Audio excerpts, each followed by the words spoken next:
This was the team that Richard Jackson formed when he left his brother's Jackson Brothers Motorsports number 33 Skull car.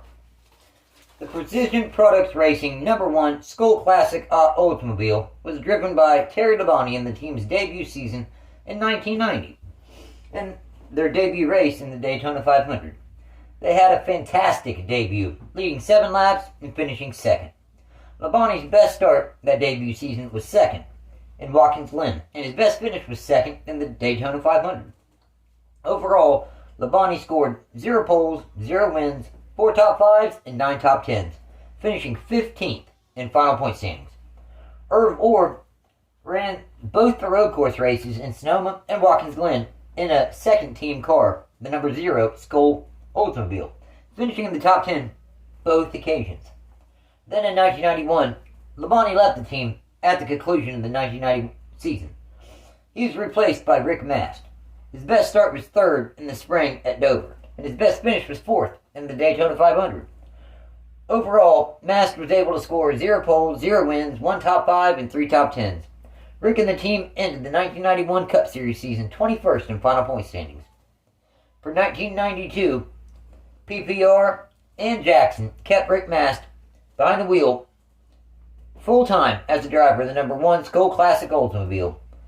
They were able to score the team's first ever pole position at the season-ending Hooters 500 in Atlanta, the same race where Alan Kawicki won the championship. Jeff Gordon made his first career Cup Series start, and Richard Petty made his final career Cup Series start. What a historic race.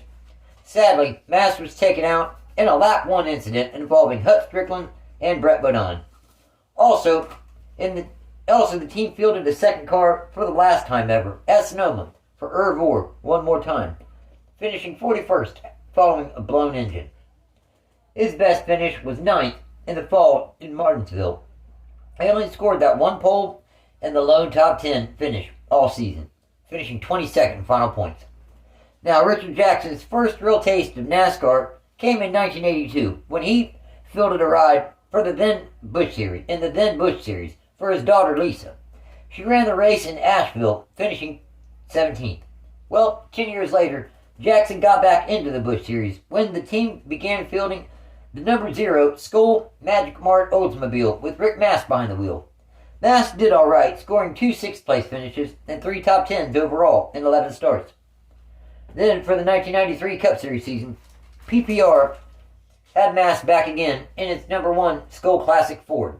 Yes, the team did make the switch to Ford from Oldsmobile starting in the 1993 season.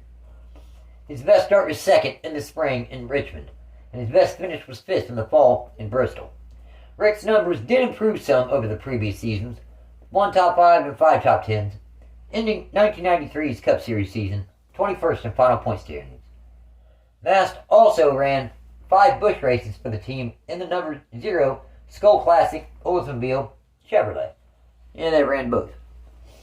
His best start was 1st in the spring in Richmond, and his best finish was 8th in the same race in the spring in Richmond. Overall, he scored 3 top 10s and, like I said, 5 starts. Tommy Houston made 1 start for the team in Nazareth. Then Robert Presley finished out the season after getting released from the number 59 for Alliance Motorsports. He scored 2 top 10 finishes. The next season, in 1994, that number 1 Skull Classic Ford and Rick Mast had their best season yet, with their statistics up in every box but one, the win column. Rick was able to sit on the pole for the inaugural Brickyard 400 at Indianapolis Motor Speedway.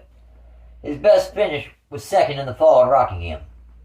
Overall, they scored 1 pole, 0 wins, 4 top 5s, and 10 top 10s, finishing 1994 18th in final points. Once again, for the 1995 Cup Series season, Rick Mast was back behind the wheel of the number 1 Skull Classic Ford. The team was able to score their 3rd pole position so far in their existence, coming in the fall at Dover. His best finish was 8th, twice, at North Wilkesboro in the spring and in the summer in Indy. Overall, they scored 1 pole and 3 top 10s in the 1995 Cup Series season. Kevin Hamlin remained as crew chief for the 2nd season in a row. The PPR team went through some changes for the 1996 Cup Series season.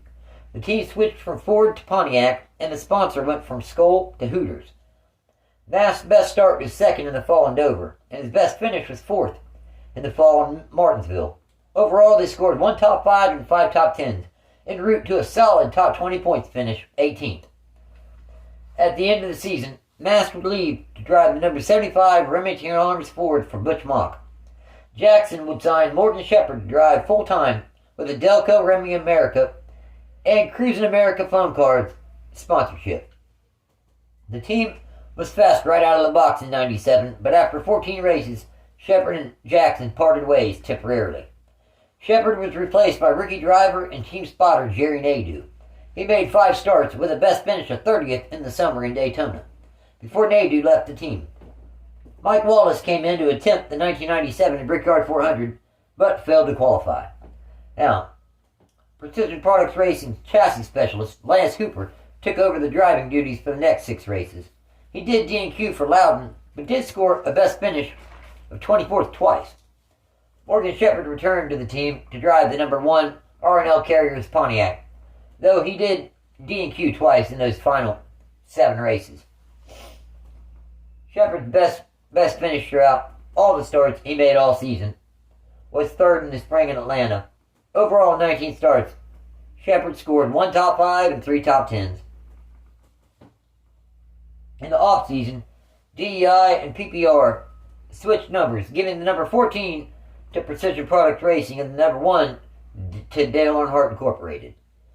The team attempted the Daytona 500 in the number 14 Delco Remy Pontiac with Louis Allen behind the wheel.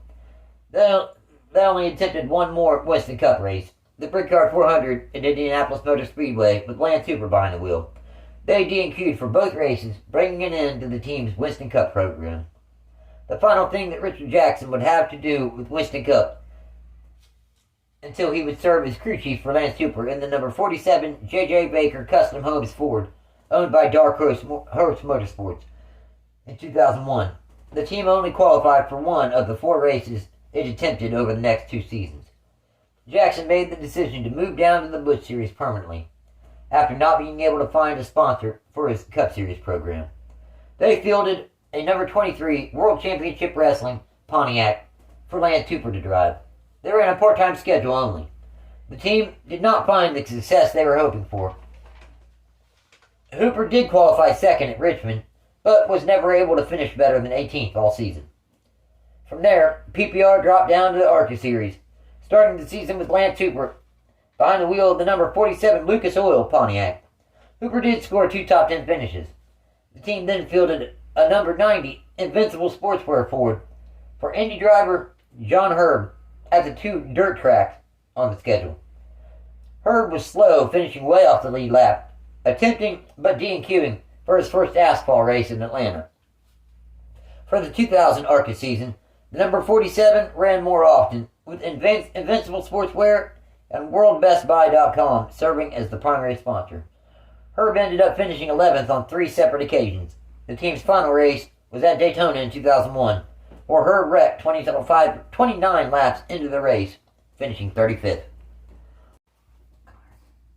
In Collier County, Florida, on October 4th, 2013, John Herb was charged with lewd and lascivious molestation and 13 counts of child pornography. He was sentenced to 25 years in prison and life on probation. State law does require that he serves at least 85% of his sentence. So in my opinion, I'm thrilled John Herb's try at stock car racing did not work out. He is disgusting and he's where he belongs. Thanks for watching this edition of NASCAR's Lost Teams, Precision Products Racing. Don't forget to hit like and subscribe. Take care.